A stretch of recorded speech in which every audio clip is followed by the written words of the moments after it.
ಇವತ್ತಿನ ರೆಸಿಪಿ ಬಂದ್ಬಿಟ್ಟು chicken red masala ಕರಿ ಮಾಡೋದು ಹೇಗೆ ಅಂತ ನೋಡೋಣ. ಅದಕ್ಕಿಂತ ಮೊದಲು ಈ ಕರಿ ಹೇಗಿದೆ ಅಂತ ನೋಡ್ಬಿಡ್ವಾ. ಸೂಪರಾಗಿ ಟೇಸ್ಟಿಯಾಗಿ ಹಾಟ್ ಆ್ಯಂಡ್ ಸ್ವೀಟಾಗಿ ಎಲ್ಲದರಲ್ಲೂ ಪರ್ಫೆಕ್ಟ್ ಆಗಿರುವಂತಹ ಒಂದು ಚಿಕನ್ ರೆಡ್ ಮಸಾಲಾ ಕರಿ ಹೇಗೆ ಮಾಡೋಂತ ನೋಡೋಣ ಬನ್ನಿ. ನಾವು 1.5 kg ಚಿಕನ್ ತೊಗೊಂಡಿದ್ದೀವಿ. ಅದನ್ನ ಚೆನ್ನಾಗಿ ವಾಶ್ ಮಾಡಿಕೊಂಡು ಅದು ನೀರು ಹೋಗೋ ತನಕ ತೆಗೆದಿಡಬೇಕು. ಆ ನಂತರ ನೀವು ಮಿಕ್ಸ್ ಮಾಡ್ಕೋಬೇಕಿದ್ದು ಮಸಾಲೆಗೆ. ಸೊ ಅದಕ್ಕೆ ನೀವು ಯಾವ ಪಾತ್ರೆ ತೊಗೊತೀರಾ ಆ ಪಾತ್ರೆಗೆ ಅರ್ಧ ಟೇಬಲ್ ಸ್ಪೂನಷ್ಟು ಜಿಂಜರ್ ಗಾರ್ಲಿಕ್ ಪೇಸ್ಟ್, ಅರ್ಧ ಟೀ ಸ್ಪೂನಷ್ಟು ಟರ್ಮರಿಕ್ ಪೌಡರ್ ಮತ್ತು ಅರ್ಧ ಲಿಂಬನ್ನು ಸ್ಕ್ವೀಸ್ ಮಾಡ್ಕೊಳ್ಬೇಕು. ಇದಿಷ್ಟು ನೀವು ಇವಾಗ ಚಿಕನಿಗೆ ಹಚ್ಚಿ ನೀವು ಅದನ್ನ ಮ್ಯಾರಿನೇಟ್ ಮಾಡಿ ಒಂದು ಸ್ವಲ್ಪ ಹೊತ್ತು ಮ್ಯಾರಿನೇಟ್ ಆಗೋಕ್ಕೆ ಇಡಬೇಕು.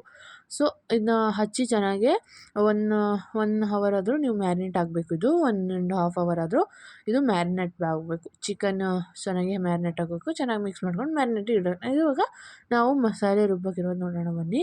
1 ಟೇಬಲ್ ಸ್ಪೂನಷ್ಟು ಸನ್ಫ್ಲವರ್ನ ಹಾಕ್ಕೊಂಡು ಒಂದು ಸ್ವಲ್ಪ ಒಣಮೆಣಸು, ಇದನ್ನ ನಾನು ಎಷ್ಟೆಷ್ಟು ಕ್ವಾಂಟಿಟಿ ತೊಗೊಂಡಿದ್ದೀನಿ ಎಷ್ಟು ಅಂತ ಹೇಳ್ತೀನಿ, ಎಲ್ಲ ಡಿಸ್ಕ್ರಿಪ್ಷನ್ ಬಾಕ್ಸಲ್ಲಿ ಹಾಕಿರ್ತೀನಿ, ನೀವು ಬೇಕಾದರೆ ಹೋಗಿ ಚೆಕ್ ಮಾಡ್ಕೋಬೋದು.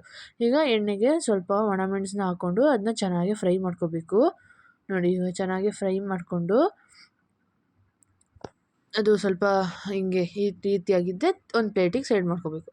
ಈಗ ಆ ಪ್ಯಾನಿಗೆ 3 ಟೇಬಲ್ ಸ್ಪೂನಷ್ಟು ಧನಿಯಾನ ತೊಗೋಬೇಕು. ಧನಿಯಾ ಕಾಳು ಇರುತ್ತಲ್ಲ, ಸೊ 3 ಸಾಕು, 3 ಸಾಕು. ಆನಂತರ 2 ಟೇಬಲ್ ಸ್ಪೂನಷ್ಟು ನೀವು ಬಡೆ ಸೊಪ್ಪನ್ನು ತೊಗೋಬೇಕು. ಆನಂತರ ಎಳ್ಳು, ಇದು ಒಂದು 3 ಟೇಬಲ್ ಸ್ಪೂನಷ್ಟು ಎಳ್ಳನ್ನು ತೊಗೋಬೇಕು.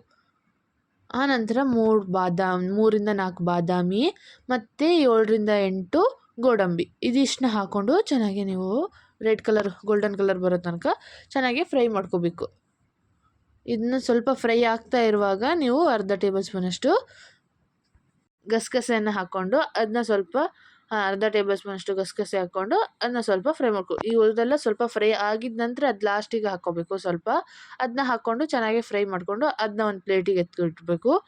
ಈಗ 2 ಟೇಬಲ್ ಸ್ಪೂನಷ್ಟು ಸನ್ಫ್ಲವರ್ನ ಹಾಕ್ಕೊಂಡು ಒಂದು ಈರುಳ್ಳಿಯನ್ನು ಚಾಪಾಗಿ ಕಟ್ ಮಾಡಿಕೊಂಡು ಈಗ ಅದನ್ನು ಚೆನ್ನಾಗಿ ಫ್ರೈ ಮಾಡ್ಕೋಬೇಕು. ಆನಂತರ ಸ್ವಲ್ಪ ಕೊತ್ತಂಬರಿ, ಇದು ಒಗ್ಗರಣೆ ಸೊಪ್ಪು, ಅದನ್ನ ಹಾಕ್ಕೊಂಡು ಚೆನ್ನಾಗಿ ಗೋಲ್ಡನ್ ಕಲರ್ ಬರೋ ತನಕ ಫ್ರೈ ಮಾಡ್ಕೋಬೇಕು.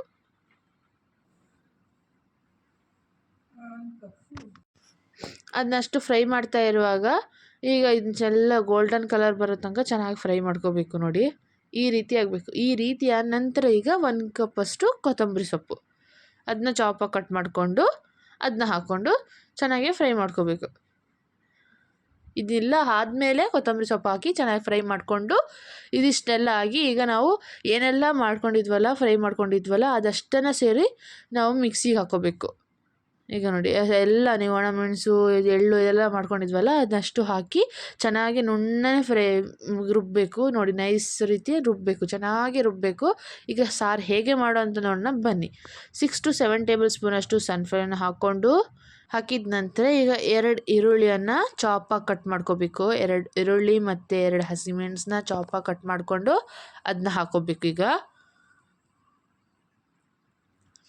ಎಣ್ಣೆ ಬಿಸಿಯಾಗಿದ್ದೆ ಈರುಳ್ಳಿಯನ್ನು ಹಾಕಿ ಆನಂತರ 2 ಹಸಿಮೆಣಸನ್ನ ಹಾಕಿ ಚೆನ್ನಾಗಿ ಅದನ್ನ ಚೆನ್ನಾಗಿ ಫ್ರೈ ಮಾಡ್ಕೋಬೇಕು. ಚೆನ್ನಾಗಿ ಗೋಲ್ಡನ್ ಕಲರ್ ಬರೋ ತನಕ ಸ್ವಲ್ಪ ಚೆನ್ನಾಗಿ ಫ್ರೈ ಮಾಡ್ಕೊಳ್ಳಿ. ನೋಡಿ ಚೆನ್ನಾಗಿ ಫ್ರೈ ಮಾಡಿಕೊಂಡು ಈಗ ಗೋಲ್ಡನ್ ಕಲರ್ ಬಂದಿದ್ದೆ 2 ಟೊಮೆಟೊವನ್ನು ನಾವು ಚಾಪಾಗಿ ಕಟ್ ಮಾಡ್ಕೋಬೇಕು. ನೋಡಿ 2 ಟೊಮೆಟೊವನ್ನು ಅದು ಚಾಪಾಗಿ ಈರುಳ್ಳಿ ಫ್ರೈ ಆಗಿದ್ದೆ ಗೋಲ್ಡನ್ ಕಲರ್ ಬಂದಿದ್ದೆ ಟೊಮೆಟೊವನ್ನು ಹಾಕಿ ಅದು ಟೊಮೆಟೊ ಚೆನ್ನಾಗಿ ಫ್ರೈ ಆಗ್ತಾ ಇರುವಾಗೆ ನಾವು ಟೇಸ್ಟಿಗೆ ತಕ್ಕಷ್ಟು ಉಪ್ಪನ್ನು ಹಾಕೋಬೇಕು. ಇವಾಗ ಟೊಮೆಟೊ ಬೇಯ್ತಾ ಇರುವಾಗಲೇ ನೀವು ಜಾಸ್ತಿ ಉಪ್ಪನ್ನು ಹಾಕೋಬಾರ್ದು. ಯಾಕಂದರೆ ಹೇಳಿದ್ರೆ ಈಗ ಜಾಸ್ತಿ ಉಪ್ಪು ಹಾಕಿದ್ರೆ ಮತ್ತು ಚಿಕನಿಗೆ ಉಪ್ಪು ಹಾಕಿದ್ದೀವಿ ನಾವು, ಸೊ ಅದಕ್ಕೆ ಜಾಸ್ತಿ ಉಪ್ಪಾಗಿಬಿಡುತ್ತೆ. ಸೊ ಇವಾಗ ಸ್ವಲ್ಪ ಉಪ್ಪು ಹಾಕಿ ಆನಂತರ ಬೇಕಾದರೆ ಲಾಸ್ಟಿಗೆ ನೀವು ಬೇಕಾದರೆ ಉಪ್ಪು ಹಾಕೋಬೋದು. ಇದು ಉಪ್ಪನ್ನು ಹಾಕಿ ಚೆನ್ನಾಗಿ ಅದು ಟೊಮೆಟೊ ಫ್ರೈ ಆಗಿ ಅಲ್ಲಿ ತನಕ ನಾವು ಅದನ್ನ ಮುಚ್ಚಿಟ್ಟು ಈಗ ನೋಡಿ ಟೊಮೆಟೊ ಫ್ರೈ ಆಗ್ತಾ ಬರ್ತಾ ಇದೆ. ಈಗ ಅದನ್ನು ಸ್ವಲ್ಪ ಚೆನ್ನಾಗಿ ಮಿಕ್ಸ್ ಮಾಡ್ಕೋಬೇಕು. ಸೂಪರಾಗಿ ಟೇಸ್ಟಿಯಾಗಿ ಹಾಗೆ ಈಸಿಯಾಗಿ ಮಾಡ್ಕೋಬೋದು, ಏನು ತಲೆ ಬಿಸಿ ಇಲ್ಲ. ಟೇಸ್ಟಲ್ಲಿ ಎಂಥ ಕಾಂಪ್ರಮೈಸು ಇಲ್ಲ, ಅಷ್ಟು ಟೇಸ್ಟಿಯಾಗಿರುತ್ತೆ. ಹಾಟ್ ಆ್ಯಂಡ್ ಸ್ಪೈಸಿಯಾಗಿ ಮತ್ತು ಸ್ವೀಟಾಗಿ ಎಲ್ಲದರಲ್ಲೂ ಸೂಪರಾಗಿ ಟೇಸ್ಟ್ ಇದೆ ಗೈಸ್. ಈಗ ಟೊಮೆಟೊ ಫ್ರೈ ಆಗಿದೆ. 1 ಟೇಬಲ್ ಸ್ಪೂನಷ್ಟು ಜಿಂಜರ್ ಗಾರ್ಲಿಕ್ ಪೇಸ್ಟನ್ನು ಹಾಕ್ಕೊಂಡು ಅದನ್ನ ಚೆನ್ನಾಗಿ ಮಿಕ್ಸ್ ಮಾಡ್ಕೋಬೇಕು. ಸೊ ಹಸಿ ವಾಸನೆ ಜಿಂಜರ್ ಗಾರ್ಲಿಕ್ ಪೇಸ್ಟ್ನಂದು ಹಸಿ ವಾಸನೆ ಹೋಗೋ ತನಕ ಚೆನ್ನಾಗಿ ಅದನ್ನ ಫ್ರೈ ಮಾಡ್ಕೋಬೇಕು. ಇದಿಷ್ಟು ಫ್ರೈ ಆಗಿದ ನಂತರ ಈಗ ನಾವು ಮ್ಯಾರಿನೇಟಿಗೆ ಚಿಕನ್ ತೆಗೆದಿಟ್ಟಿದ್ವಲ್ಲ ಅದು ಮ್ಯಾರಿನೇಟ್ ಆಗಿದೆ. ಈಗ ನಾವು ಟೊಮೆಟೊವನ್ನು ಏನು ಮಾಡ್ಕೊಂಡಿದ್ವಲ್ಲ ಅದಕ್ಕೆ ಚಿಕನನ್ನು ಹಾಕಿ ಚೆನ್ನಾಗಿ ಮಿಕ್ಸ್ ಮಾಡ್ಕೋಬೇಕು ನೋಡಿ. ಚೆನ್ನಾಗಿ ಮಿಕ್ಸ್ ಮಾಡಿದ ನಂತರ ಅದೇ ಪಾತ್ರೆಗೆ ಒಂದು ಸ್ವಲ್ಪ ಮಸಾಲೆ ಇರುತ್ತಲ್ವ, ಸೊ ಒಂದು ಸ್ವಲ್ಪ ನೀರು ಹಾಕಿ ಆ ನೀರನ್ನು ಹಾಕ್ಕೊಳ್ಳಿ.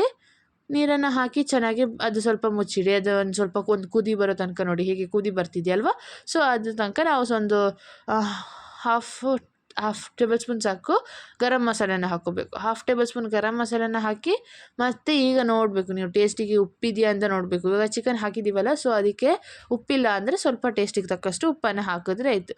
ಈಗ ನಾವು ಇದನ್ನೆಲ್ಲ ಹಾಕಿದ ನಂತರ ಇವಾಗ ಮಸಾಲೆ ಏನಿತ್ತಲ್ವ, ನಾವು ರುಬ್ಕೊಂಡಿರೋ ಮಸಾಲೆ ಅದನ್ನ ಹಾಕ್ಕೋಬೇಕು ನೋಡಿ.